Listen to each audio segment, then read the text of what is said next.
చెప్తున్నాను. ఈరోజు పాడేరు ఐటీడీ ఆఫీస్లో నేను నామినేషన్ వేయడానికి ఇండిపెండెంట్గా నామినేషన్ వేయడానికి వచ్చానండి. మాకు ఎమరా ఆఫీస్లో ట్రైనింగ్ ఇచ్చింది వేరు. ప్రతి మీటింగ్లో నేను అటెండ్ అయ్యానండి.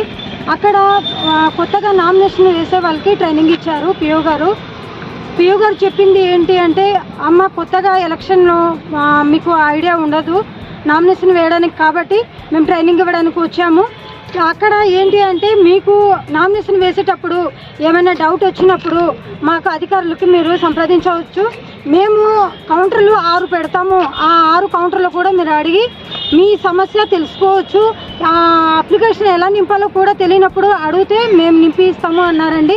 ఇక్కడ వచ్చేసరికి మేము లోపలికి వెళ్ళామండి. నామినేషన్ వేయడానికి 10 మెంబర్స్ ఉండాలి అన్నారు. 10 మెంబర్స్ నేను తీసుకొచ్చానండి. 10 మెంబర్స్కి లోపలికి ఇన్వాల్వ్ చేయలేదు. 4 మెంబర్స్ కేంద్రంతో 5 మెంబర్స్ని లోపలికి పంపించారు. పిఓ గారి దగ్గర వెళ్ళి అన్నీ ఇచ్చామండి. ఇచ్చిన తర్వాత అన్ని డాక్యుమెంట్స్ ఉంటుండగా మాకు చెక్ లిస్ట్లో ఏమీ లేనట్టు, ఫోటో లేనట్టుగా, అప్లికేషన్ సైన్ చేయనట్టుగా మాకు రాసి చెక్ లిస్ట్ ఇచ్చారండి. అది ఆ లోపలికి వెళ్ళిన తర్వాత మాకు ఏమీ అడగలేదండి. ఎందుకు అడగలేదు ఏంటి, మాకు కౌంటర్స్ 6 పెడతామన్నారు, మరి ఇలా చెప్పారు, తెలియనప్పుడు అడగండి అన్నారు, మరి ఏమీ మాకు అడగలేదు ఎందుకని మేము ప్రశ్నించినప్పుడు మాకు బయట వెళ్ళిపోండి అని చెప్పారండి. అధికారులు కూడా ఇలాంటి దుర్ఘటనలు ఇలాంటివి చేస్తున్నారంటే చాలా బాధాకరమైన విషయం అండి. మేము గిరిజనులు అనే ఉద్దేశంతో ఇలా చేస్తున్నారని మేము నమ్ముచున్నామండి. మేము అఫిడవిట్లో సైన్ చేయలేదు ఎందుకు అని అడిగినప్పుడు ఇంకా అవ్వదమ్మా వెళ్ళిపోండి అన్నారండి. మేము బయట వెళ్ళిపో అంటుంది, వెయిట్ చేయండి, 3 గంటల తర్వాత రమ్మన్నారండి. 3 గంటల తర్వాత వాళ్ళు ఫోన్ చేసి మళ్ళీ మీరు నోటరీ చేయించుకోవాలి, మళ్ళీ మీరు నామినేషన్ వేయాలి అని చెప్పారండి. నోటరీ చేయించుకోవాలంటే 15,000 అవుతుందండి.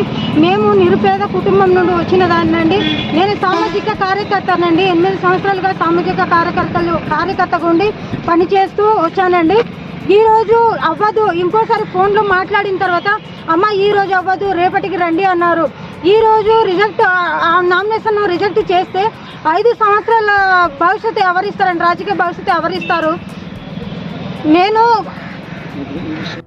కౌంటర్లు అమౌంట్ కోసం చెప్పారండి, సైన్ చేయించారు, మా బయోడేటా ఫామ్స్ అడిగారు. అమ్మ మీరు బయట కూర్చోండి మీకు పంపిస్తారు అన్నారండి. సీరియల్ నెంబరు 5 ఇచ్చారు, ఆ రిసిప్ట్ ఇచ్చారు. దాన్ని పట్టుకొని మేము పిఓ గారి దగ్గర లోపలికి వెళ్ళడం జరిగిందండి. లోపలికి వెళ్ళిన తర్వాత మీ డీటెయిల్స్ ఇవ్వండి అన్నారు పిఓ గారు. మేము అన్ని డాక్యుమెంట్స్ ఇచ్చామండి. ఇచ్చిన తర్వాత డాక్యుమెంట్స్ అన్నీ ఉన్నాయండి, ఫోటో ఉంది, డాక్యుమెంట్స్ ఉన్నాయి. అఫిడవిట్లో సైన్ చేయలేదు. దానికి ఎందుకు చేయలేదంటే, ఫస్ట్ కౌంటర్లో వెళ్ళినప్పుడు అమ్మ సార్ మేము ఇక్కడ సైన్ చేయవచ్చా అంటే, అమ్మ అక్కడ రికార్డ్ అవ్వాలి, పిఓ గారి దగ్గర రికార్డ్ అవ్వాలి అని చెప్పారు. దాన్ని బట్టి మేము సైన్ చేయలేదండి. ఆ లోపలికి వెళ్ళిన తర్వాత అఫిడవిట్లో సైన్ చేయలేదు క్యాండిడేట్ అని మాకు చెక్ లిస్ట్లో రాసి పిఓ గారు ఇవ్వడం జరిగింది. ఫస్ట్ కౌంటర్లో వెళ్ళామండి. వెళ్ళి ఫస్ట్ కౌంటర్లో అడిగాము, సార్ మాకు తెలీదు, మేము కొత్తగా నామినేషన్ వేస్తున్నాము, మాకేం తెలీదు చెప్పండి అంటే, అమ్మ ఇక్కడ సైన్ చేయండి, 5,000 కట్టాలి, కేసు ఉండాలి, ఫోన్పే అవ్వదు అని చెప్పారు. తర్వాత సార్ ఇక్కడ మేము సైన్ చేయలేదు, 10 మెంబర్స్ తీసుకొచ్చాము, 10 మెంబర్స్ కూడా సైన్ చేయలేదు, అఫిడవిట్లో కూడా సైన్ చేయలేదు అంటే, అమ్మ ఇక్కడ సైన్ మా దగ్గర చేయకూడదు, లోపలికి పిఓ గారి దగ్గర వెళ్ళి రికార్డ్ అవ్వాలి, అక్కడ మీరు సైన్ చేయాలి అన్నారు. పిఓ గారి దగ్గర కూడా వెళ్ళి ఆ పిఓ గారికి అఫిడవిట్ ఇచ్చామండి. ఇచ్చి టేస్ట్ ఏదని అడిగారు, టేస్ట్ ఇచ్చాము. మరి ఫోటో కానీ అఫిడవిట్లో సైన్ ఎందుకు చేయలేదు అని చెప్పలేదు.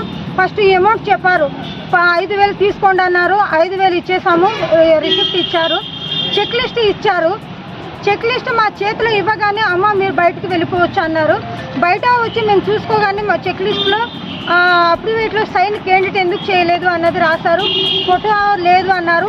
మా దగ్గర ఫోటో ఉందండి, ఫోటో ఉంది, అన్ని డాక్యుమెంట్స్ ఉన్నాయి. అఫిడవిట్లో ఎందుకు సైన్ చేయలేదు అంటే, ఫస్ట్ కౌంటర్లో అక్కడ రికార్డ్ అవ్వాలి అన్న ఉద్దేశంతో వాళ్ళు చెప్పిన ప్రకారం మేము చేయలేదు.